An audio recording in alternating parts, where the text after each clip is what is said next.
आमच्या वर्गात एक बोबडं बोलणारं पोरग होतं. त्याला विचारलं तुला MBA कशात करायचंय रे? तो म्हटला सल मला मार्केटिंग मध्ये MBA करायचंय म्हटला. त्याला र बोलता यायचं नाही.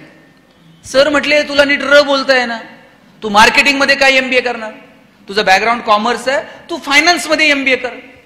पोरग वर्गात उठून उभं राहिला, म्हणला सल कलनाल तर मार्केटिंग मध्ये MBA कलनाल नाही तर शिकणार नाही म्हटलं.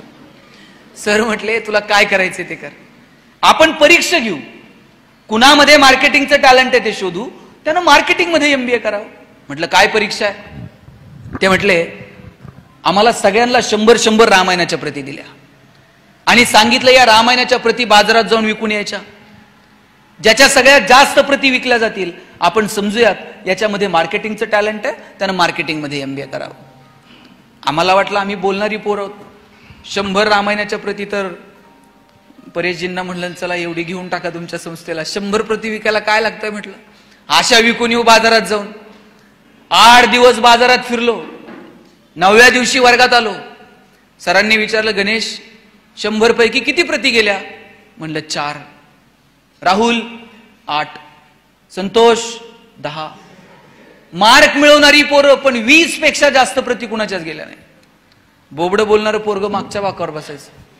त्याला विचारलं तुझ्या किती गेल्या रे? म्हणला सल 100च्या 100 प्रती विकून आलो म्हटला.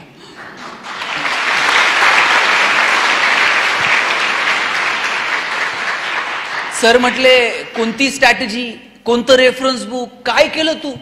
म्हणला काहीच नाही, मी लोकांच्या दालात द्यायचो, बेल दाबायचो, लोक बाहेर यायची, लोक बाहेर आली की समोर लामायण ठेवायचो आणि सांगायचं हे लामायण इकत घेता का वाचून दाखवू?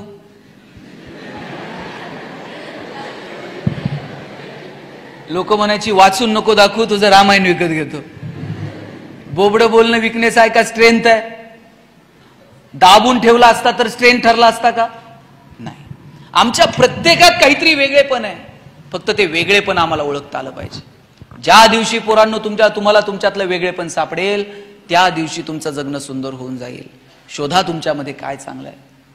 कुठलीही गोष्ट, आपलं आयुष्य मुळात क्षणभंगूर आहे. आपल्याला माहित आहे का हो?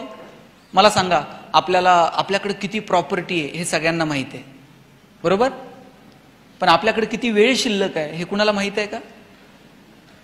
जन्माला येण्याचे संकेत 9 महिने आधी मिळतात, पण आपण जाणार आहोत याचे संकेत 9 मिनिट पण आधी मिळत नाही. आपल्याला जर 9 महिने आधी पत्र आलं, हा तुमचं आटपलंय आता हिशोब करून घ्या, काय अवस्था होईल माणसाची? पण नाही, ते संकेत मिळत नाहीत. 130-135 कोटी लोकसंख्या आहे भारताची. हजारो लोक रोज जन्माला येतात आणि मरतात, त्यांच्या नावाची नोंद सुद्धा इतिहास ठेवत नाही. आपल्यालाही त्यांच्याच पैकी एक व्हायचंय का? आले गेले काही नाही, कोणाला घेणं देणं.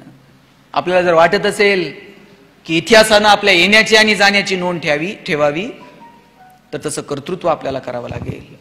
आणि त्यासाठी फक्त स्वतःसाठी जगून चालत नाही, आपल्याला थोडंसं इतरांसाठी जगता येईल का?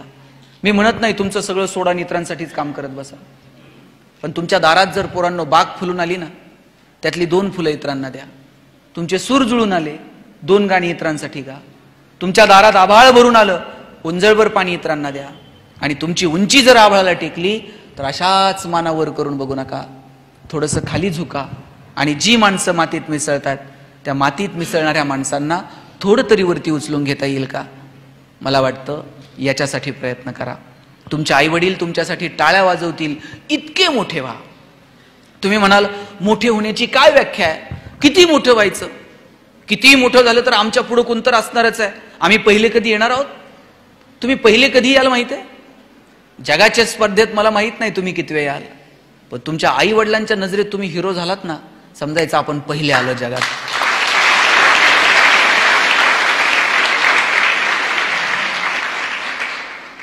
विठ्ठल लहाने नाव ऐकलंय? प्लॅस्टिक सर्जन आहेत, लातूरचे आहेत. रोज 4 प्लॅस्टिक सर्जरी मोफत करतात. एका कार्यक्रमात डॉक्टरांची भेट झाली. म्हटलं डॉक्टर रोज 4 सर्जरी मोफत का करता? डॉक्टर म्हटले लहान होतो, माझी आई मला म्हटली शेजारच्या मावशीची साडी घेऊन ये. मी शेजारच्या मावशीची साडी आणली ना आईला दिली. आईला विचारलं आई शेजारच्या मावशीची साडी का मागितली? आई म्हटली लग्नाला घालून जावी अशी एकही साडी माझ्याकडे नव्हती, म्हणून शेजारच्या मावशीची मागितली. टचकन डोळ्यात पाणी आलं की आपल्या आईकडे एक साडी नसावी की जी लग्नाला घालून जाता येईल. आणि ठरवलं इतका अभ्यास करायचा, इतकं मोठं व्हायचं ना, आईला रोज नवीन साडी देता आली पाहिजे. डॉक्टर झालो, पैसे मिळायला लागले, कितीतरी साड्या मी आईला आता देऊ शकतो इतके पैसे मिळायला लागले. एक दिवशी एक मुलगी बघितली, तिचे ओठ फाटलेले होते, तिच्यासोबत तिचे वडील भाऊ होता, तिचं लग्न जमत नव्हतं असं कळलं. त्या दिवशी तिच्या भावाला आणि वडिलांना म्हटलं हिला उद्या हॉस्पिटलला घेऊन या, आपण हिची सर्जरी करू. वडील म्हटले डॉक्टर साहेब ही प्लॅस्टिक सर्जरी वगैरे नटनट्यांची कामं, आमच्याकडे कुठून एवढे पैसे. त्यांना पैसे नाही लागणार, मोफत सर्जरी करूया. दुसऱ्या दिवशी भाऊ वडील मुलीला घेऊन आले, सर्जरी झाली, पोरगी गोड दिसायला लागली. 6 महिन्यांनी पोरीचं लग्न जमलं. बाप आणि भाऊ पेढे घेऊन आले. एका हातात पेढा होता आणि दुसऱ्या हातात आयुष्याची सगळी प्रॉपर्टी होती. ही सगळी प्रॉपर्टी त्या पेढ्याच्या समोर खुजी वाटायला लागली आणि ठरवलं रोज 4 तरी पेढे कमवायचे. डॉक्टर सांगत होते माझे वडील 90-92 वर्षांचे आहेत, पण तरुण पोराला लाजवेल असं हवेत तरतर चालत असतात. एक दिवशी वडिलांना विचारलं बाबा एवढ्या हवेत का चालता. वडील म्हटले मी प्लॅस्टिक सर्जन विठ्ठल लहाने आणि पद्मश्री डॉक्टर तात्याराव लहानेचा बाप आहे, हवेत नाही चालणार तर काय चालणार.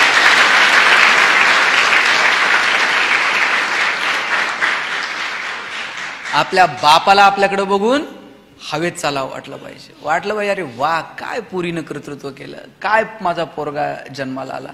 मला वाटतं हे आपल्या आईवडिलांना सांगता आलं पाहिजे. आणि याच्यासाठी म्हणून प्रामाणिकपणे अभ्यास करा. मी सांबरे साहेबांच्या हॉस्पिटलला भेट दिली, कितीतरी सर्जरी तिथे मोफत होतात, कितीतरी ग्रामीण भागातून लोक तिथे येतात, कितीतरी लोकांवरती तिथे उपचार केला जातो. मला वाटतं हे साहेब या पवित्र व्यासपीठावर मी आपल्याला सांगतो, निसर्गाचा नियम आहे, तुम्ही एक दाणा पेरला तर त्याचे 1000 दाणे उगवतात. तुम्ही जेवढं समाजाला द्याल ना त्याच्या कितीतरी पटीनं हा समाज भरभरून तुम्हाला परत करेल. निसर्ग कुणाचंही उसनं ठेवत नाही. म्हणून तुम्ही ज्या या लेकरांसाठी करताय, शाळा कॉलेजांसाठी करताय, त्या दिवशी गप्पा मारता मारता मी सहज त्यांच्याशी बोलत होतो. ते म्हटले की मी इथं शाळा सुरू करण्यापाठीमागचा उद्देशच हा होता, का बरं आपल्या ग्रामीण भागातल्या आदिवासी पाड्यातल्या पोरांना चांगलं एज्युकेशन मिळू नये, का क्वालिटी एज्युकेशन त्यांना मिळू नये. मोठमोठ्या शाळांमध्ये 60-65 हजार, अहो त्यांची 65,000-70,000 वर्षाचं इन्कम नाही आणि 60-65 हजार रुपये ते उत्पन्न शाळेत फी कशी भरू शकतील. आणि म्हणून ही लेकरं सुद्धा शिकली पाहिजेत.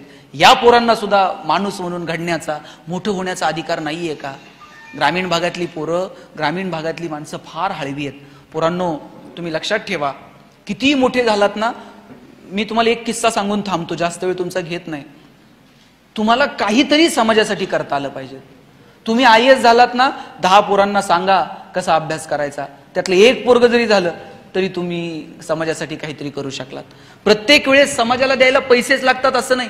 कधी ज्ञान द्या, कधी मदत द्या, कधी मार्ग दाखवा, कधी कुणासाठी तरी कष्ट करा, पण काहीतरी समाजाला आपण देणं लागतो ही भावना कायम आपल्या मनात असली पाहिजे. मी माझ्या वडिलांना विचारलं होतं, म्हटलं आप्पा जगणं कशानं सुंदर होतं, असले काय टॅबलेट बिबलेट काय आहे का. त्याने अशी एकही टॅबलेट मेडिकलमध्ये नाही की जिनं जगणं सुंदर होईल, किंवा कुठल्याही दुकानात तुझं जगणं सुंदर करण्याचे कॉस्मेटिक प्रोडक्ट्स तुला मिळणार नाहीत. म्हटलं मग कशानं जगणं सुंदर होतं. ते म्हटले तुला एक गंमत सांगतो.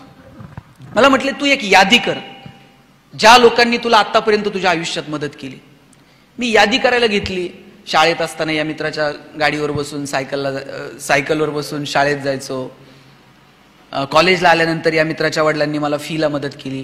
पुण्यात शिकायला आल्यानंतर याच्या रूममध्ये राहायचो. अशी मी 100-150 लोकांची यादी केली. म्हणलं या लोकांनी मला मदत केली आजपर्यंत.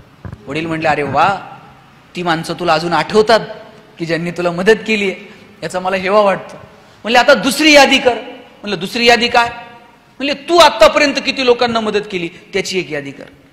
मग मी ती यादी तयार करायला घेतली. आठवून मला आठवत नव्हतं मी कुणाला मदत केली. 5-6 इकडची तिकडची नावं लिहिली. म्हटलं या 5-6 लोकांना मी पण आयुष्यात मदत केली. वडील म्हटले ज्या दिवशी तुझी दुसरी यादी पहिल्या यादीपेक्षा मोठी होईल ना, त्या दिवशी आपोआप तुझं जगणं सुंदर होईल.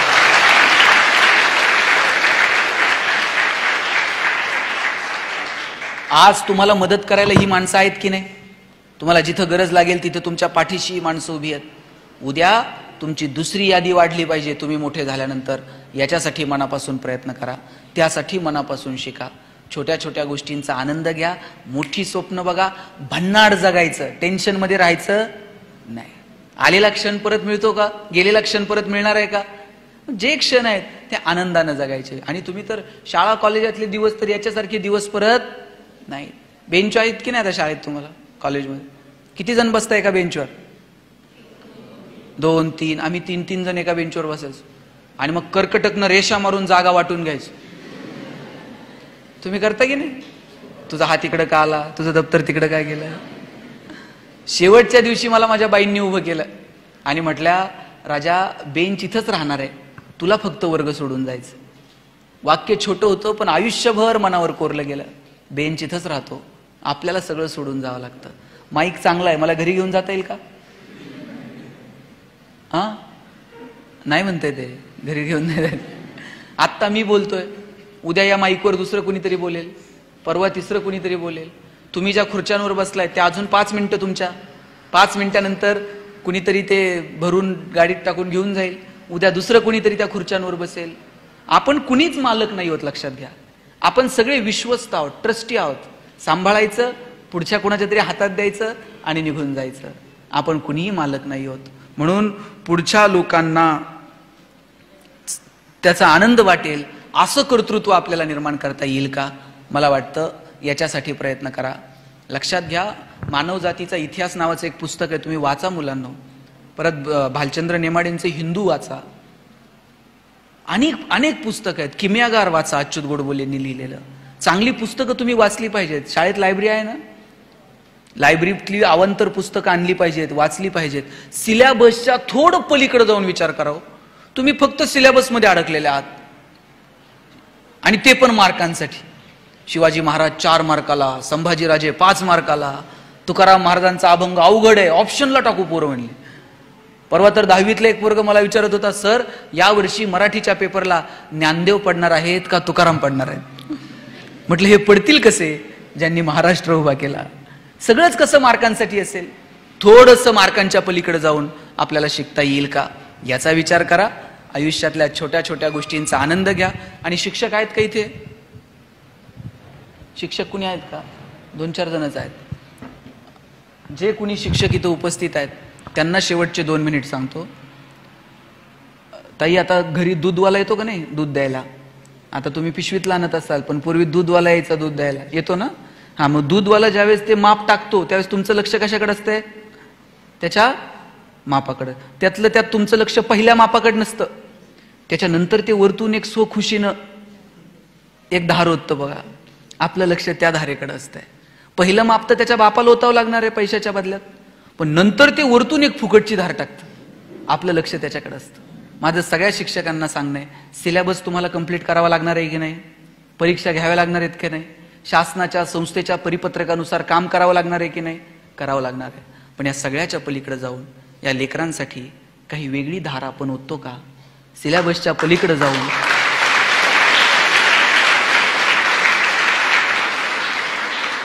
आपण या पोरांच्या भविष्यासाठी काही करतो का? मला वाटतं या सगळ्या गोष्टींकडे लक्ष देण्याची वेळ आहे. आणि या पोरांचं जर भविष्य तुम्हाला शोधायचं असेल ना, ते वर्गपाठाच्या वह्यात, गृहपाठांच्या वह्यात नाही सापडत. यांचं भविष्य, यांचा भूतकाळ, यांचा वर्तमान काळ सगळं तुम्हाला वह्यांच्या मागच्या पानात सापडतं. मागच्या पानावर काय असतं तर मी सांगायला नको. रांगोळ्यांची डिझाईन असते, मेहंदीची डिझाईन असते, आकडेमोड असते. पोरांनी तर असली नावं खुडून खुडून परत दुसरी तिसरी परत ती खुडून काय काय सांगायचं असतंय. पोरं खूप सात्विक आहेत, फक्त त्यांच्या भविष्याला आयाम निर्माण करून देण्याची जबाबदारी आपल्याला सगळ्यांना स्वीकारावी लागेल. त्यांचं भविष्य गोड व्हावं, समृद्ध व्हावं अशी अपेक्षा या कार्यक्रमाच्या निमित्तानं व्यक्त करतो.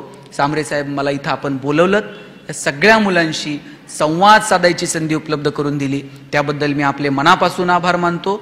आणि पोरांनो, 1 मिनिट इकडे लक्ष द्या.